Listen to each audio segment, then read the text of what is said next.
Hello bachcho, let's read out the question first. Is the specific heat of sand greater than that of water? क्या sand की specific heat greater है water के comparison में? तो चलिए इसका हम solution देख लेते हैं.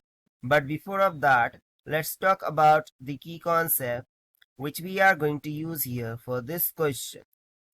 So यहाँ पर specific heat की बात हो रही है, right? So specific heat capacity we can say, इसको स्पेसिफिक हीट कैपेसिटी भी बोल देते हैं, is different for each state of matter. यानी कि जितने भी स्टेट ऑफ मैटर्स होंगे उनके लिए डिफरेंट स्पेसिफिक हीट होती है. यानी कि बेसिकली यदि सॉलिड है और लिक्विड है, ठीक है, सो दोनों की ही जो स्पेसिफिक हीट होंगी वो डिफरेंट होंगी according to their nature, according to their state.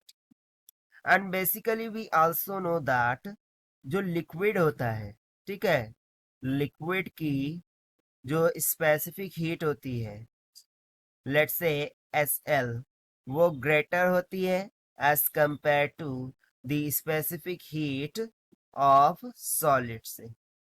ठीक है, this is also one of the relation which we know.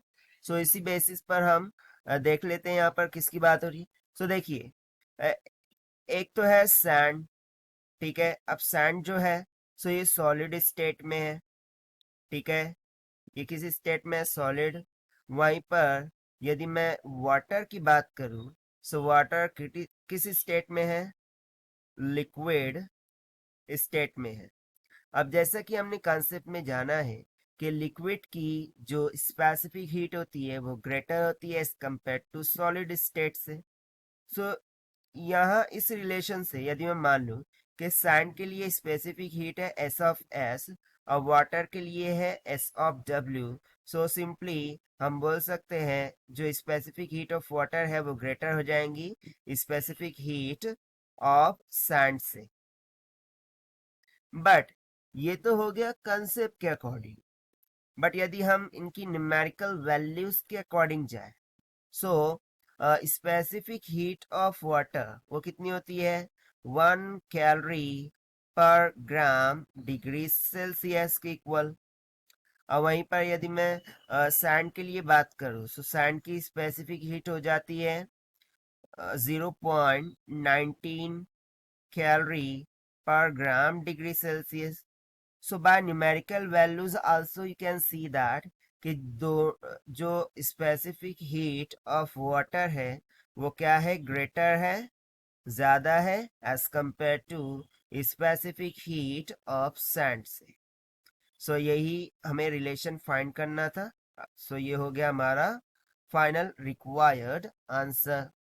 सो यहाँ पर आंसर क्या हो जाएगा, simply no, because specific heat of water is greater than to specific heat of sand.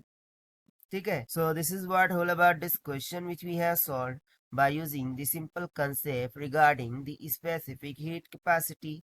So this is the required solution. I hope you understood well. Best of luck. Thank you.